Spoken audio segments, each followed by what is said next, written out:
Aunt broke my model kit, so I took away her everything. A year ago, my world had been turned upside down, and not just figuratively. It was the earthquake that rattled the very bones of my city in southeastern Turkey, an earthquake so devastating that it leveled homes, crushed lives, and left entire neighborhoods in rubble. I still remember the night vividly. It was the early hours of the morning when the ground started to rumble. The walls trembled, furniture toppled, and chaos erupted all around me. It was as though the earth had suddenly remembered it had the power to shatter everything and everyone. I lived in Gaziantep, the epicenter of the disaster, with my family. Our home, mercifully, stood firm while buildings around us crumbled like sandcastles being washed away by a violent tide. Still, the damage inside was extensive. Shelves had collapsed, spilling books, trinkets, and sentimental keepsakes onto the floor. But the one thing I cared about most, the one possession that meant more to me than all the rest, was my Gunpla model kit collection. It wasn't just any collection, each piece was painstakingly assembled, painted, and displayed with pride. And among them, there was one that stood above the rest, a heavily customized master-grade MG, the O Gundam, the last model I had built with my grandfather before he passed away. It wasn't just a model. It was a piece of our shared history, something that had survived the man who helped me build it. When the shaking finally stopped, I was scared to even check the shelf where my kits were kept. When I did, my heart sank. All but one had been smashed, their pieces scattered across the floor in a chaotic mess. My MG, the O, though, by some miracle, was still standing, albeit slightly askew. I felt a strange mix of grief and relief. Everything had been destroyed, but the model I had made with my grandfather, the one I was most attached to, was still intact. It was like a tiny beacon of hope in the middle of all that destruction, a sign that not everything was lost. Months went by, and though life was far from normal, things began to settle down. My family and I started the slow process of rebuilding, physically and emotionally. It was around this time that my mother decided to invite some family over for dinner, to bring some sense of normalcy back to our lives. Among the guests was my aunt, who we'll call Aunt B, though the B could easily stand for something much less kind. She came with her 8-year-old son, let's call him the brat, who, even on his best days, was a terror. The dinner started off peacefully enough, with the adults gathered in the living room, sipping on Turkish coffee, while I stayed in my room editing a video for my college society. I was deep into my work, concentrating on the footage, when I heard the unmistakable sound of my door slamming open. The brat, uninvited, barged into my room like he owned the place. Without so much as a greeting, he demanded to play on my computer. Now, I'm not a fan of kids touching my stuff, especially when I'm in the middle of something important, so I told him no. I wasn't rude about it, just firm. But the brat wasn't used to hearing no. He ran out of my room crying as though I'd slapped him across the face, wailing for his mother like the spoiled little demon he was. A few moments later, Aunt B stormed into my room, her face twisted with fury. She started yelling at me for making her precious baby cry, demanding that I let him play on my computer. She went on and on about how I should be more accommodating, because he's just a kid and doesn't understand. Meanwhile, the brat, probably sensing that his mother was creating a perfect distraction, climbed onto my desk. My heart raced as I saw his grubby little hands reach for my MG, the O. I shouted at him to stop, but it was too late. He grabbed the model, teetered for a second, and then, before I could do anything, he dropped it. The model crashed to the floor, shattering into pieces. As if that wasn't enough, he stomped on the remains, smashing them into plastic dust. The room went silent for a split second as my brain tried to process what had just happened. Then, I exploded.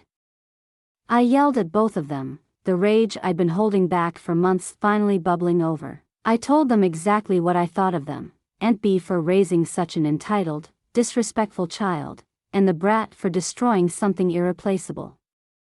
Aunt B, however, didn't seem to care.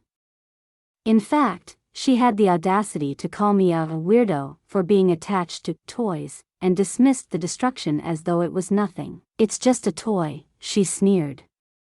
"Why are you making such a big deal out of it? I'm not paying for that." At that moment, something in me snapped. This wasn't just a toy. This was the last connection I had to my grandfather, and now it was in ruins. I could barely contain my fury, but my mother, who had overheard the commotion, entered the room. At first, she was shocked, but when she saw the remains of the model kit and realized that it was the one I had built with my grandfather, her demeanor changed. My mother isn't one to lose her temper easily, but when she does, it's terrifying. She turned to Aunt B and told her in no uncertain terms that she was going to pay for the damage. At first, Aunt B refused, claiming that it wasn't her fault that I kept toys around, and that the brat didn't know any better. But my mother wasn't having it. She called our family lawyer, who specializes in family disputes, and explained the situation. The lawyer told us we had a strong case, especially since the whole thing had been caught on camera, thanks to the fact that I'd been filming my video project when it happened. Before we took it to court, our lawyer suggested we offer Aunt B a chance to settle out of court. I did some research and compiled a list of the model kits I'd need to rebuild the custom MG-the-O. Given the rarity of the kits, especially since they hadn't been reprinted in years, the total came to around $1,000, which, with the exchange rate, translated to about 27,000 Turkish lira. I sent the list to Aunt B and her husband, giving them the chance to pay and avoid the legal fees. Predictably, she refused, so we took her to court. For months, Aunt B tried to worm her way out of paying. She delayed the court dates, made excuses, and even tried to blame me for the whole incident, claiming that I was being overly dramatic about toys. But the judge wasn't swayed. In the end, the court ruled in our favor, ordering Aunt B to pay not just the $1,650 for the model kits and the associated taxes but also the court and lawyer fees. The ruling wiped out her savings completely. She had nothing left.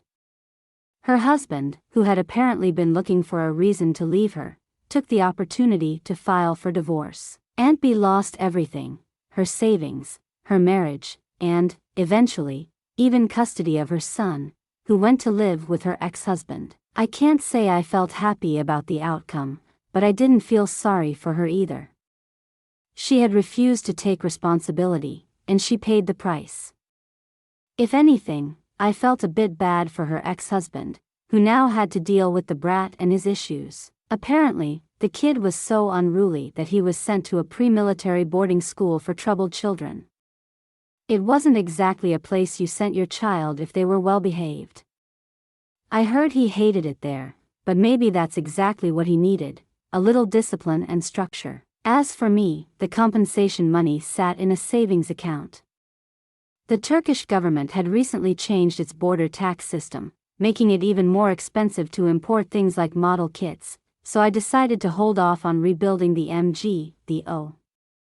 The money was better off accruing interest until I could figure out a more responsible way to use it. The original model was gone, and as much as I wanted to rebuild it, I knew it wouldn't be the same.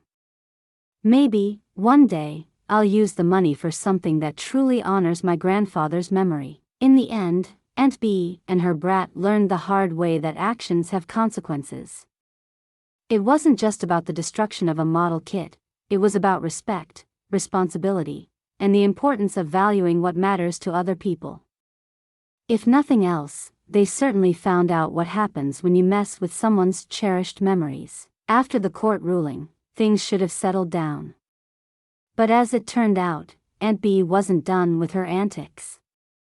You would think someone who had lost everything would show some humility, maybe even apologize for the mess she caused, but no. Aunt B doubled down, and things took a darker turn. A few weeks after the final court decision, I started hearing rumors through the family grapevine that Aunt B was planning to flee the country. She was desperate to escape the financial ruin she had brought upon herself, and she was plotting to disappear before the debt collectors came knocking on her door. At first, I didn't think much of it. After all, it's one thing to talk about running away, it's another to actually do it. But the more I heard, the more I realized she was serious. A few days later, I got a call from my mother. The police had been to Aunt B's house. They had a warrant to seize her property in order to settle the debt, but when they knocked on her door, no one answered. The neighbors, however, had seen her inside just minutes earlier. Apparently, she had gone as far as barricading herself in the house, refusing to open the door for the police. She was trying to buy time, probably hoping to slip away unnoticed. Of course, the police weren't going to let that slide. They came back with a search warrant, and this time they were prepared. They broke down the door and found Aunt B hiding in a back room, her suitcases packed, and her passport ready. She had sold almost everything of value in the house: furniture, electronics, jewelry. She had liquidated everything to gather enough cash to make a run for it. But what really shocked everyone was the fact that she had planned to take the brat with her. She was planning on smuggling him out of the country too, despite having lost custody. Her ex-husband had no idea she was trying to kidnap their son. When the police apprehended her, things got ugly. Aunt B, in her usual dramatic fashion, resisted arrest. She actually attacked one of the officers, clawing at his face so fiercely that she permanently damaged his eye. It was surreal. This woman had gone from being an entitled, selfish family member to a full-on criminal in what seemed like the blink of an eye. The assault on the officer added a whole new list of charges to her already growing criminal record. The case was fast-tracked through the courts, and before I knew it, Aunt B was facing trial again, this time for assault, attempted kidnapping, and fleeing from justice. The judge showed no mercy. Aunt B was sentenced to 18 years and 9 months in prison, with no chance of parole until she served at least 15 years. It was a stunning fall from grace, and honestly, I was left speechless. The woman who had once belittled me for being attached to toys was now going to spend the better part of 2 decades behind bars. What's more, because she had liquidated everything, including her savings, the court took what little money was left and used it to settle her debt to me. But it didn't stop there. The remainder of the money, after the debt was paid, was put into a trust fund for the brat. He would be allowed access to it when he turned 18, but Aunt B would never see a cent of it. It was a cruel irony that the money she had tried to smuggle out of the country would go to her son, the same child she had raised to be so entitled and out of control. Speaking of the brat, things were not going well for him either. After Aunt B's arrest, his father took full custody and, as I mentioned before, enrolled him in a strict pre-military boarding school for troubled kids. From what I've heard, the brat is absolutely miserable there. Gone are the days when he could stomp around, demanding whatever he wanted without consequence. At the school, the discipline is harsh, and the rules are unyielding. He's been forced to confront the reality that the world doesn't revolve around him, and from what I've gathered, he's struggling to adapt. His father, although more level-headed than Aunt B, still faces an uphill battle trying to correct years of bad parenting. The brat's entitled behavior didn't disappear overnight. It was ingrained in him, a product of Aunt B's indulgence and refusal to set boundaries. The psychiatrist they had consulted recommended ongoing therapy, as the brat was exhibiting signs of personality disorders stemming from his chaotic upbringing. The poor kid didn't know how to process emotions healthily, and it was clear that his behavior issues were a cry for help. In the months that followed, my own life began to return to normal, though I couldn't shake the bizarre sequence of events that had unfolded. It felt almost surreal to think that all of this, court battles, arrests, ruined lives, had stemmed from a single broken model kit. Of course, it was never just about the model. It was about respect, boundaries, and the consequences of entitled, toxic behavior. Aunt B had underestimated just how serious things could get when you disregard those around you. As for me, I continued to focus on my studies, putting the compensation money into a savings account, as I had planned. It grew steadily, and I began to realize that maybe this was my grandfather's way of looking out for me even now. The O, would always hold sentimental value, but I had come to terms with the fact that it was gone. What remained was the lesson: sometimes, standing up for yourself, even in the face of family, is necessary. It's not always easy, but it's vital for your self-respect. Over time, I began to invest the money wisely, using it to support my education and my future. I thought long and hard about what my grandfather would have wanted, and I knew he'd want me to succeed, to build something lasting, just like we had built that model kit together. Meanwhile, Aunt B languished in prison. From what I hear, she's not doing well behind bars. She's still as combative as ever, and her refusal to accept responsibility has made her life in prison even harder. She's racked up disciplinary infractions, and there's talk that she might serve even more time than originally sentenced. It's tragic, really. All of this could have been avoided if she had just owned up to her mistakes, apologized, and paid for the damages in the first place. Instead, she spiraled out of control, dragging everyone, including her own son, down with her. I've spoken with my family about the whole ordeal, and they're as bewildered as I am by how things escalated. Aunt B's side of the family, once so vocal in her defense, has fallen silent. They've distanced themselves from her, perhaps out of shame or embarrassment. Her husband, now happily remarried, seems to have moved on completely, leaving Aunt B to stew in the consequences of her actions. Looking back, it's hard to believe how far-reaching the repercussions were from something that started as a simple family dinner. What began with a broken model kit evolved into a lesson about justice, family dynamics, and the importance of standing up for yourself, even when it's difficult. In the end, Aunt B lost everything: her money, her freedom, her family, and it was all because she couldn't accept responsibility for her actions. And as for me, I've gained something far more valuable than a model kit. I've gained the peace of mind that comes from knowing I stood my ground, and I've gained the clarity to see just how important it is to value the things that truly matter, like family, respect, and the memories we hold dear. As time went on, the dust finally began to settle on what had become a whirlwind of drama and destruction.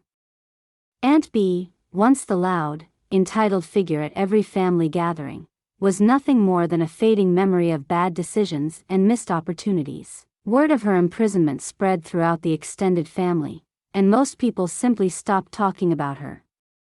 She had, in a way, erased herself from all of our lives. No one wanted to be associated with someone who had fallen so far, and, as the months went by, her name became a sort of taboo, spoken only in hushed tones when people gossiped about what had happened to her. It was strange, really.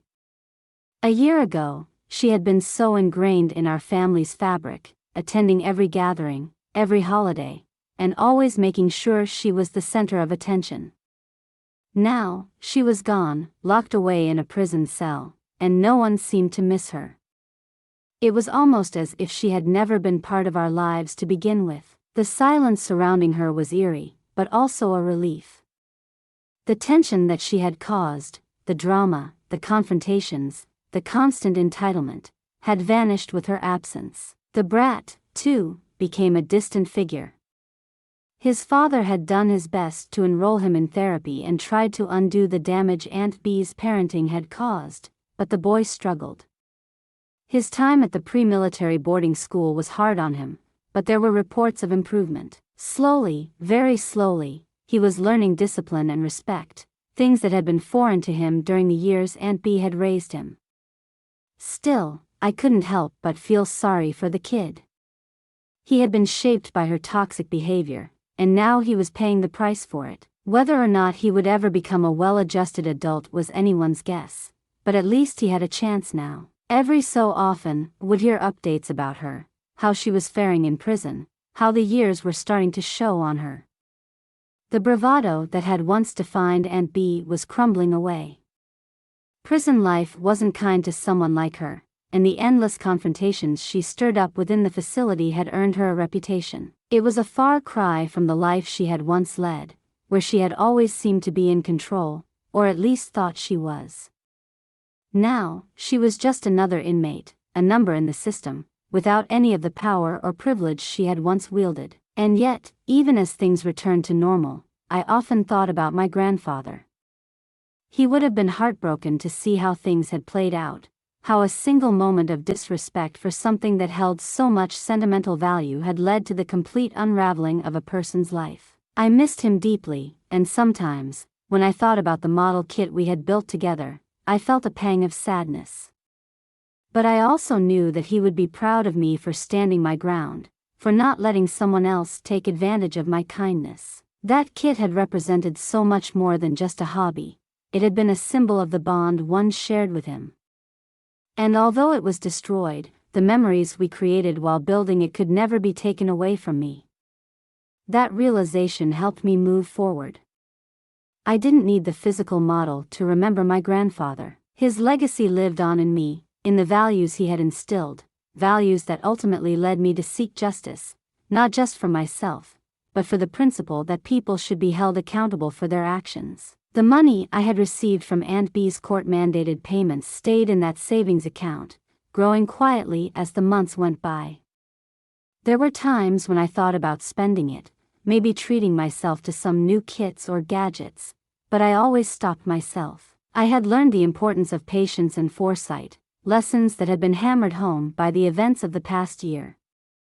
That money wasn't just a reminder of what I had lost, it was an investment in my future, and I intended to use it wisely when the time came. As I focused on my studies and continued to work toward my goals, I began to see the world in a new light. It wasn't just about getting revenge or seeking justice anymore.